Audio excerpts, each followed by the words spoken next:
Well, our next guest is on the line, and I guarantee she's never disappointed on any Saturday because she is Miss Marsha Warfield. Welcome to the show, Marsha. Hello, thank you. How are you? I'm fine. How are you? Can you hear I'm me all good. right? Listen, I can hear you perfectly clear. Good. Now, it's scary because I never thought I would hear that voice talking to me. Because honestly, you used to scare me during the night court days. Oh, I'm a pussycat. I used to just think she is just so badass, and she would kick your ass too. Well, I'm a scary pussycat. How about that? How about that? So you're getting ready to do some stand-up. You know, for the first time in 152 years, yes. Why? Why so long?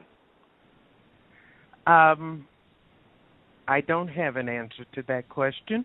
I just stopped, and then I was comfortably retired, and then I got the itch again, and I said, I want to go try that, see what it's like. And so I got back on the saddle, in the saddle, around the saddle, somewhere in the saddle, and let myself get kicked around a bit. And so I found out or remembered what it was that drew me to it in the first place.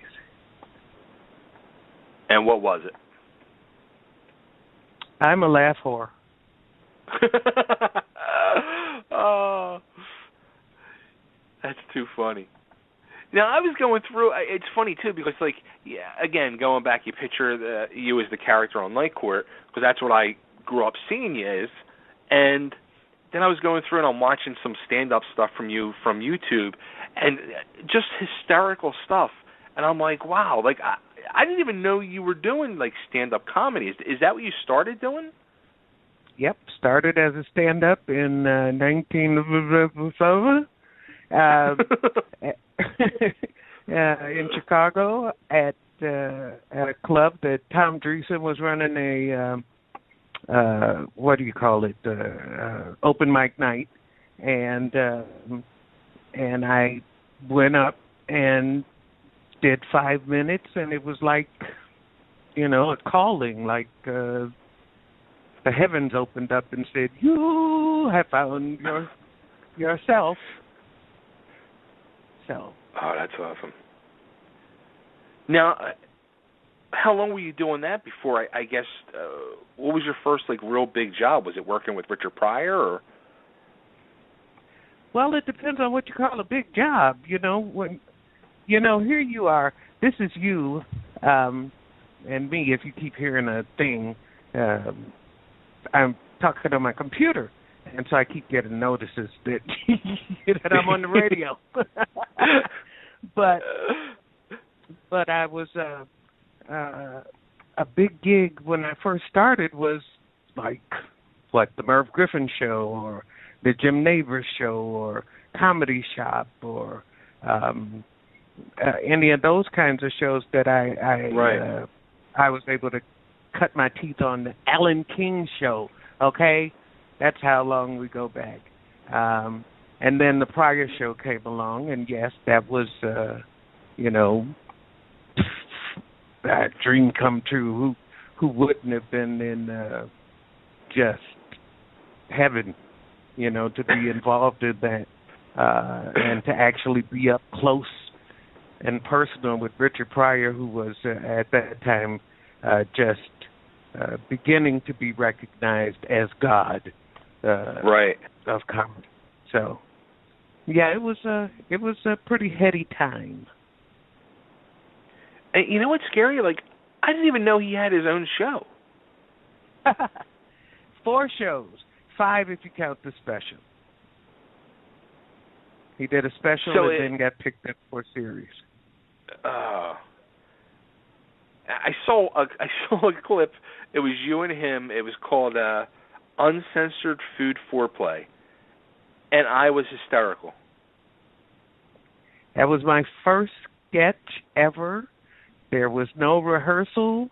There was no dialogue. There was no nothing. We sat down and improvised it in one take, and that was that. Oh, that's and it funny. was the very first time, and it was the first sketch of the night. It's like, welcome to the show, ladies and gentlemen, and they opened the curtains, and there I was. It's like, you're on, kid. So I had to make it work.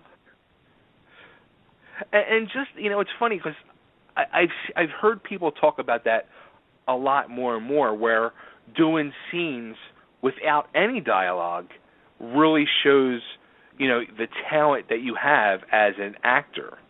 And that was the whole scene, there was no dialogue. It was just facial all expressions, improv. body. Yeah. All improv. They said seduce him, so I did. And he would take it from there, and he did.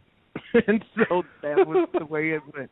And just for trivia purposes, he had gotten married that morning, and without telling anybody. And so he showed up to work late as a newly married man, and then we had to shoot this show later in the day, threw everything off schedule. It was a madhouse. It was madness. It was wonderful. It was, talk about getting thrown into the deep end. Thrown into the deep end of the ocean, not just the deep end of the pool. Which then I saw a clip, you got to love YouTube, where it was a Pryor roast, and you were roasting him, and you had brought that up, and you said you guys were dating at one time. Oh, no, I never dated him. And I didn't date many comics. No, my mom said standards girl. Oh, that's too funny. That is too funny. Oh, so going back to the stand-up, so you're actually doing it on your birthday, your big return. Yes, in Kansas City. Now, well, it's Kansas. It's Overland, Kansas, which I understand is a suburb of Kansas City, Missouri, and Stanford and Sons. And yes, it's my birthday. I start on Thursday the 3rd. My birthday's the 5th. And so I figured, I went to L.A. on my birthday almost 40 years ago to the date. And wow. The first time I went to the Comedy Store and went on was around the same time. So it's kind of like got a, something. I don't know if it's a blessing or a curse or whatever it is, but it's vujade or deja vu. Now, how long have you been, quote unquote, retired for? Quite a while, from 2001, something like that. Wow. Yep. It's starting all over again from scratch. A whole new person with a whole new, point of view and a whole new starting over from scratch. No material that I've done before, nothing, none of that. Haven't you missed it? Yeah, that's why I'm back. That's why I decided to try it again. Yeah, you do miss it. Some of the things you don't miss. You don't miss every gig is like, it's like getting a new job every day. And so right. You have to adapt to different circumstances and different towns and different co-workers and everything, every gig. So it can be a bit wearying, but you forget after a while how much you miss it. You realize that you miss it and you need to do it. You need to do it, so you give it a shot. Yeah, at least that's the absolutely. way it worked for me. Now, do you think you're going to be hitting the road after this? I got a couple more dates coming up. I think one in Akron and one in New Jersey. Coming up with Mark Price, who was Skippy on. What was that? Skippy Family? Oh. Now Susie's going to kill me because I'm screwing it up. Family Ties, wasn't it? Yeah, I think so. Yep. But he and I are going to do a couple of dates in the next coming weeks, and so then from there we'll see where it goes. Take it a day at a time, a gig at a time, a joke at a time. That's all you can do. Yeah. Now, how about your old night court crew? You keep in touch with them? I haven't talked to anybody personally. You catch up on social media sometimes, but no, I'm in Vegas. They're all over the country, right, and so it's rarely cross paths. Well, that's kind of sad. Well, no, that's kind of life. Yeah. I think they're all doing great, as far as I know, in their personal lives as people, and they're all consider them all friends, and like I said, there are a lot of people that I worked with on Night Court and Empty Nest and other shows. We cross paths on social media and stuff, and everything's great. We just don't, see each other that much. Right. Yeah. But that's life the way happens. it is when you get older and you have friends. You collect a lot of them, and some of them you see a lot, and some of them you don't. Yeah. Now, how about when you got the gig on Night Court? Were you kind of freaked out that the two females that had the role before you both died of cancer? I used to say, when people would ask me that question, I'd say, it's terrible that these women passed away like that. They were both revered and very much loved by the cast and crew and everybody involved with the show and the fans. But I'd have killed a couple more people to get on the show.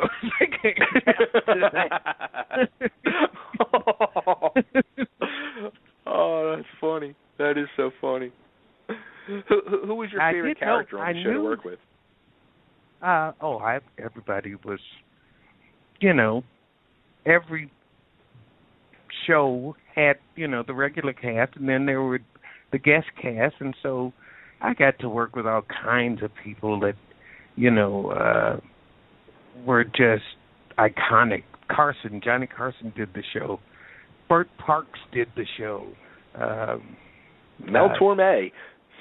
Mel Torme did the show all the time, and one of the characters that I had a feature role with was Don Cheadle when he was like 16 or so, and Dennis Haysbert when he was brand new and before he was the president.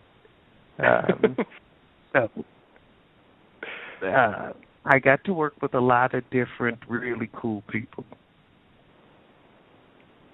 That's awesome. Now, how about when it comes to like the end? The show gets whether it was it canceled, I guess, or you guys have to do that last show. I mean, it's got to be kind of heartbreaking because I imagine you feel like you're losing your family.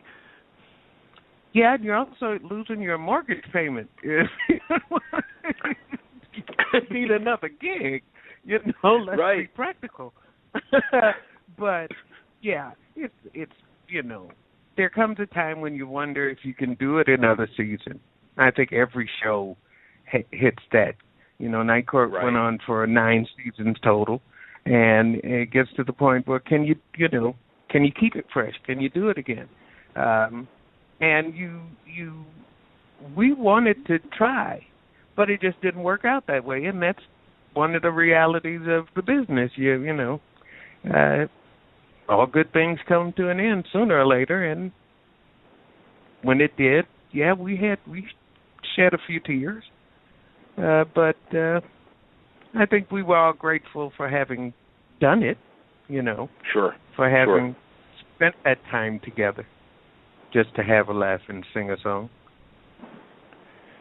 No, and another thing, too, I didn't realize that you had your own talk show. Yes, I did. I called it the Marsha Warfield Show because I'm clever like that. And I saw you had Jaja on. That was the clip I saw. Yeah.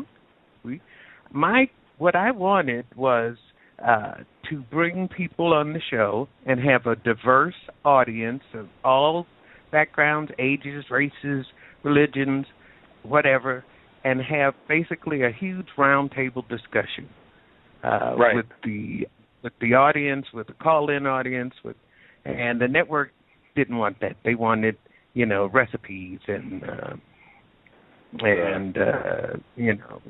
the latest jiggle guest or whatever, and so we were at loggerheads quite a bit. But I'm glad that I had the chance to do it. It was fun. I wanted to bring fun into daytime. I think we did that, and so I'm kind of proud of. It kind of sounds like you wanted to do The View before The View. In a way, what I wanted to do was Facebook on TV, pretty much. Pretty much what I do now. I get people together, throw some red meat in, and we talk about it. And we talk about it civilly and let people's real opinions come out. And because I think one of the things that most people don't realize is everybody wants to be heard. I think that's the beauty of social media and the attraction. Everybody wants to be heard. And I think everybody should be heard. Sometimes just so you can realize how stupid you sound.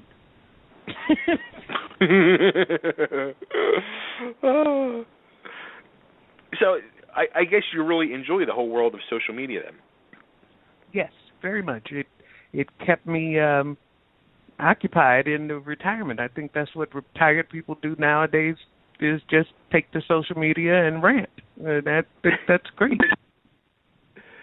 Now, does something like that, too, kind of influence you to go back in the stand-up where you're doing this and you're just like, wow, I'm coming up with these lines and these jokes or rants or whatever, and it would be good material to do to a crowd?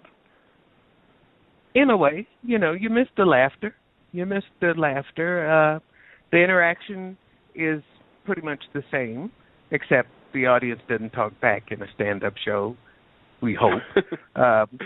But, the interaction with people sharing opinions, it's kind of similar, but you do miss the vibrancy of, talking to real people face to face and getting feedback from them. Right. Yeah. That's the one thing.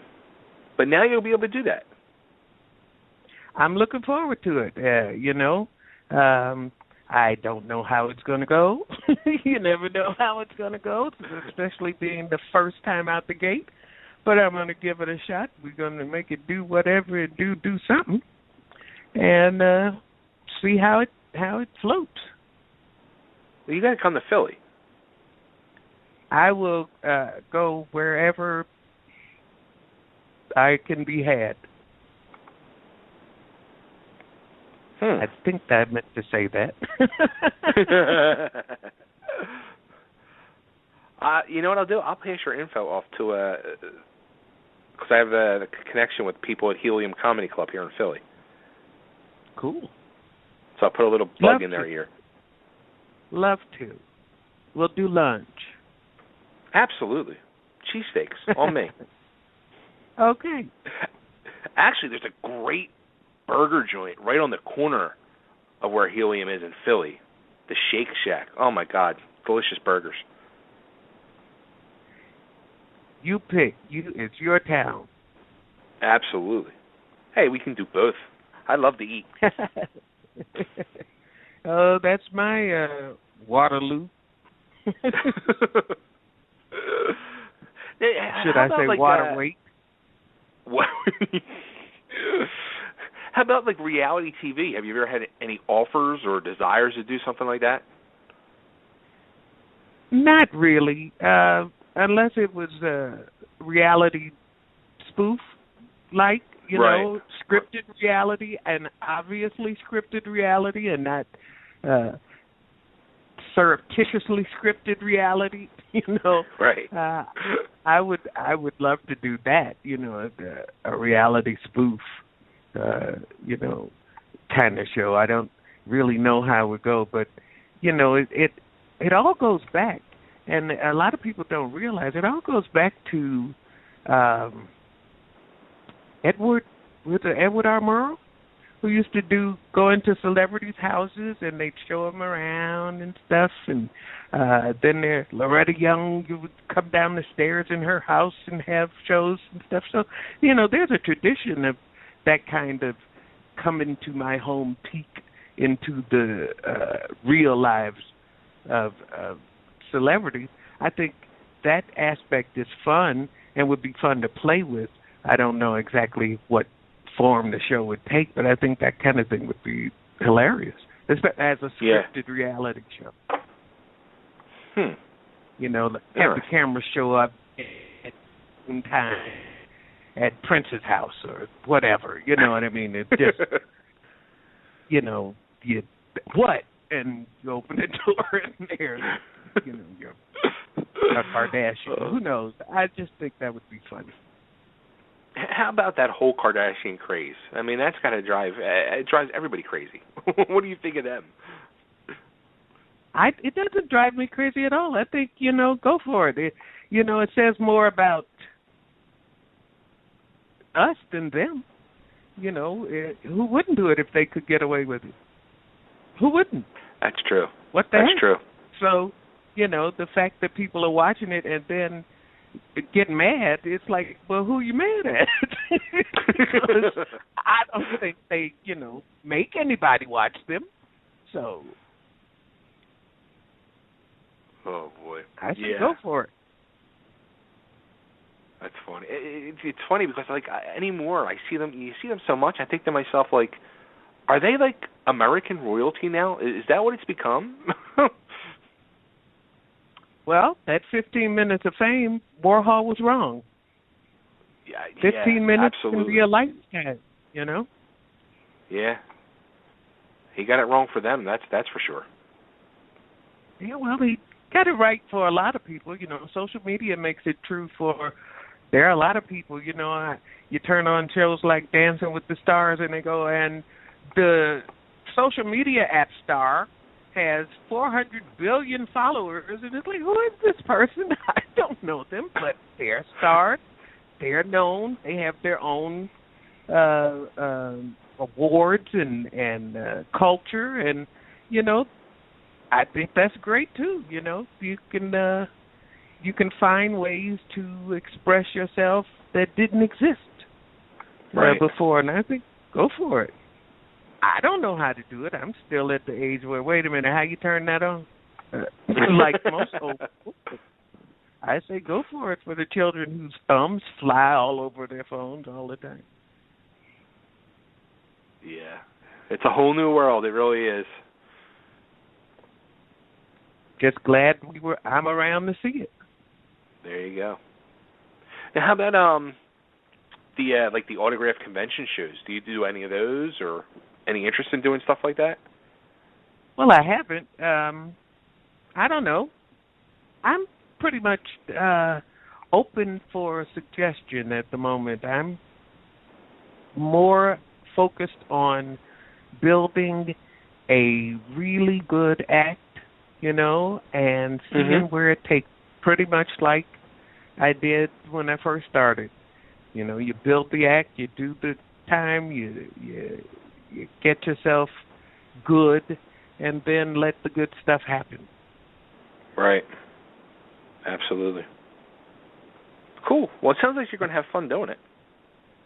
I'm going to do the best I can, That's about all I can do. But whatever it is, you can bet when you see the show, whether you like it or not, it's the best I could do. Now, that's how I will make that promise and put it in writing. And that's all that matters. Well, a laugh would help, but, at least you have my promise. Oh, that's funny. That is so funny. So, all right, so the big return, the weekend of March 3rd to March 5th, which March 5th... March 6th is the 6th. Sunday, the last night, yes. Okay. But March 5th is your birthday. Yes, it is. Every year.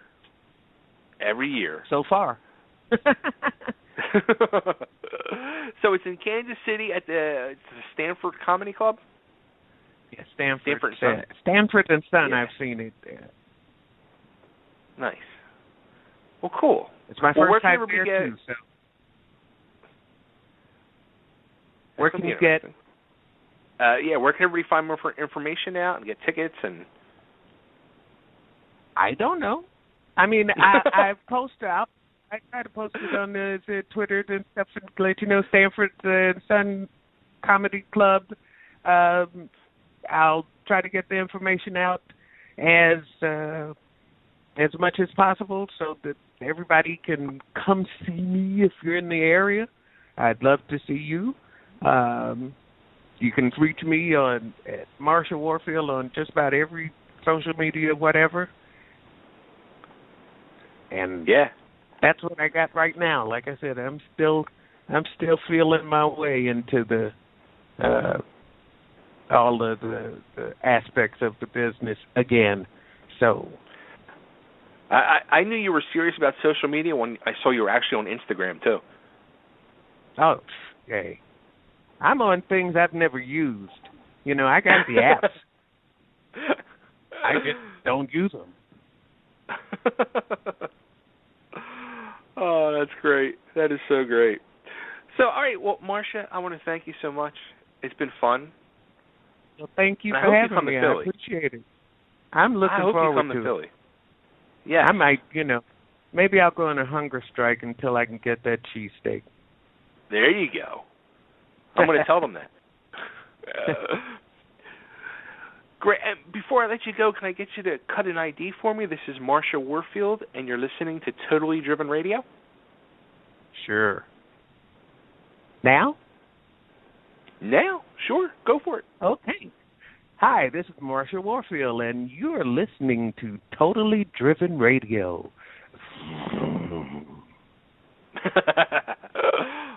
Marsha, thank you so much. Thank you.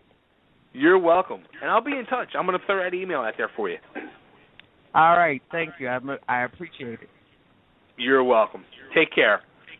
All right. Bye-bye. See ya. All right, there she goes. Marsha Warfield. I'm telling you, you have to go on the YouTube and pull up that clip. You will be hysterical. It's called Uncensored Food Foreplay from the Richard Pryor. I'll definitely check it out because Richard Pryor's involved, and I'm a big Pryor guy. And you know what's funny? Because they're in the restaurant and they're at these tables facing each other, the waiter is Tim Reed, Venus Flytrap. Oh, nice. And then at the end, a waitress comes in, and it's Sandra Bernhardt. Wow. Yeah. You had me at Venus Flytrap, though, man. That's my favorite show of all time. Yeah,